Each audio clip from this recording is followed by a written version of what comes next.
एक स्टोरी सुनाना चाहूंगा। साथियों, एक परिवार में एक गरीब परिवार होता है जिसमें 4 लोग रहते हैं। 4 लोग रहते हैं और उसमें एक 4 लोग में जैसे एक माताजी, एक पिताजी और एक भाई और एक सिस्टर। एक सिस्टर होती है जिसकी ख्वाहिश अपने पिताजी से होती है कि हमारे पिताजी हमें अच्छे स्कूल में भेजे, हमारे लिए कपड़े लाए, सलवार समीज लाए, हमारे लिए गहने लाए। उसकी ख्वाहिश रहती है अपने पिताजी से। अब चूंकि पिताजी मजदूर होते हैं, उनके सपनों को पूरा नहीं कर पाते हैं, वो हर दिन रोती है, चिल्लाती है कि हाँ, हमारे पिताजी मजदूरी कर रहे हैं, 300 रुपया कमा रहे हैं और हमारे सपनों को पूरा नहीं कर पा रहे। एक दिन हुआ क्या, जब वो ऐसे ही कह रही थी, हर दिन अपने पिताजी से जिद करती थी, लेकिन उसके पिताजी चूंकि गरीब थे, कर नहीं पाते थे उसके सपनों को पूरा। लेकिन वो लड़की अगले दिन चली गई पहाड़ के ऊपर कूदने के लिए कि हाँ, अब हमारी जिंदगी व्यर्थ है, अब हम अपनी जिंदगी में कुछ हो ही नहीं पा रहा, हमारे पिताजी हमारे सपनों को पूरा ही नहीं कर पा रहे हैं। तो ऊपर से एक आवाज आती है कि बेटी क्या करने जा रही है, अभी तुम्हारा भाई तो है, तुम्हारे सपनों को पूरा करने वाला। फिर वो वहां से चली जाती है। घर आने के बाद फिर उसकी जो ख्वाहिश होती है, सपने होते हैं, उसके भाई के साथ लग जाते हैं। अब भाई से वो उम्मीद करती है कि भाई हमारे लिए गहने लाएगा, हमारे लिए कपड़े लाएगा, हमारे लिए अच्छे गहने लाएगा। लेकिन उसका भाई भी चूंकि अब गरीब फैमिली में जो सोच होगी वैसे ही, चूंकि उनके पिताजी मजदूर थे तो लड़का भी चूंकि मजदूरी किया करता था, उसके पास भी ज्यादा पैसे नहीं हुआ करते थे, या वो शराब दारू पीने में वो अपने पैसों को बर्बाद कर लेता था। उसकी सपने तो थी, लड़की के सपने तो थी अपने भाई के साथ में, लेकिन वो भाई भी उसके सपनों को पूरा नहीं कर पाया। फिर वो लड़की निराश होके, परेशान होके चली गई ऊपर, पहाड़ के ऊपर कूदने के लिए। फिर ब्रह्मांड से एक आवाज आती है कि बेटी तू क्या करने जा रही है, अभी तो तुम्हारी शादी नहीं हुआ, कोई बात नहीं, तुम्हारे पिताजी ने तुम्हारे सपनों को पूरा नहीं किया, तुम्हारे भाई ने तुम्हारे सपनों को पूरा नहीं किया, लेकिन अभी तुम्हारी तो शादी करनी बाकी है, तुम्हारी शादी होनी बाकी है। हमारे जो हस्बैंड है हमारे सपनों को पूरा करेंगे।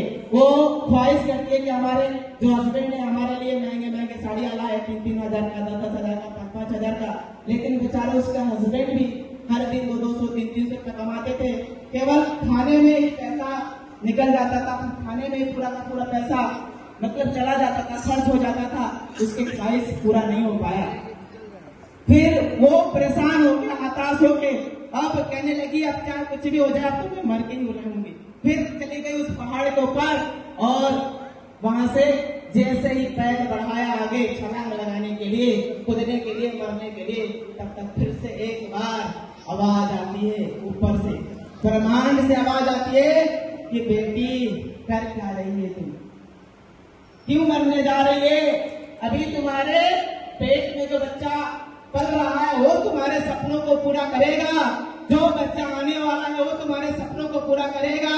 वो बोली कि नहीं, ना हमारे सपनों को हमारे पिताजी कंप्लीट कर पाए, ना हमारे जो है भाई कंप्लीट कर पाए, ना हमारे हस्बैंड कंप्लीट कर पाए, लेकिन ऊपर से आवाज आती है कि नहीं, अब ये जो आपका लड़का है वो आपके सपनों को कंप्लीट करेगा।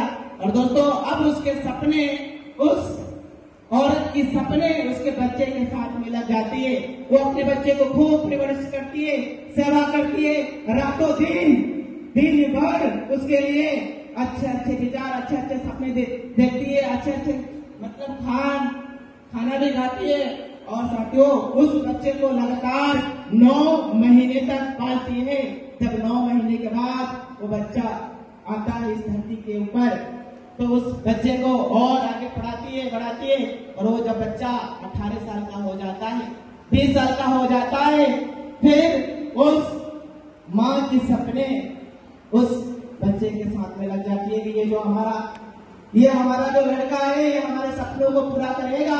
और दोस्तों, हम ही उस माँ के संतान हैं, हम ही उस माँ के औलाद हैं जो अपनी माँ की ख्वाहिशों को पूरा करेंगे। हो सकता है हमारी माँ ने हमारे लिए सपने देखे हो, अपने लिए सपने देखे हो कि हमें ताजमहल घूमना है, हमें कहाँ जाना है, फैसलो माँ मंदिर जाना है, हमें कहाँ जाना है, फ्लाइट में सफर करनी है। हमारे लिए लड़का 3-3 हजार 10-10 हजार की साड़ियां लेके आएगा, लेकिन वो सपने आज क्या करना है साथियों, पूरा करके दिखाना है। Are you ready? क्या आप तैयार हैं? क्या आप अपने माता जी के सपनों को साकार करने के लिए रेडी हैं? बीच में मुश्किलें आएगी, तकलीफें आएगी, कई लोग कमेंट करेंगे। साथियों, अपॉर्चुनिटी मिल चुका है, बिजनेस मिल चुका है, सिस्टम मिल चुका है, जिसके लिए हम वर्षों तलाश कर रहे थे। हम हमेशा भगवान से, अल्लाह से, गॉड से, उस ब्रह्मांड की शक्ति से हमेशा दुआ कर रहे थे कि हे ब्रह्मांड, हे भगवान, हे अल्लाह, हे गॉड, हे ईश्वर, हे परमेश्वर, हमें एक ऐसी अपॉर्चुनिटी दे दे जहां से हमारे सपने, ख्वाहिश कंप्लीट हो जाए। और साथियों, हमारे माता जी भी हमसे सपने लगा रखी है। तो साथियों, आज अपॉर्चुनिटी मिल चुका है यूपी। अब हम सबको मिलके अपने सपनों को कंप्लीट करना है। क्या सब लोग रेडी हैं? तैयार हैं सर? Are you ready? तो साथियों, कहते हैं कि ये अजब गजब का साया है, किस्मत तो यूपी वालों ने पाया है। ये अजब गजब का साया है, किस्मत तो यूपी वालों ने पाया है। और मैं जब भी करता हूँ लाखों करोड़ों की बात, पड़ोस वाले बोलते हैं साला पी के आया है। तो thank you very much. Thank you.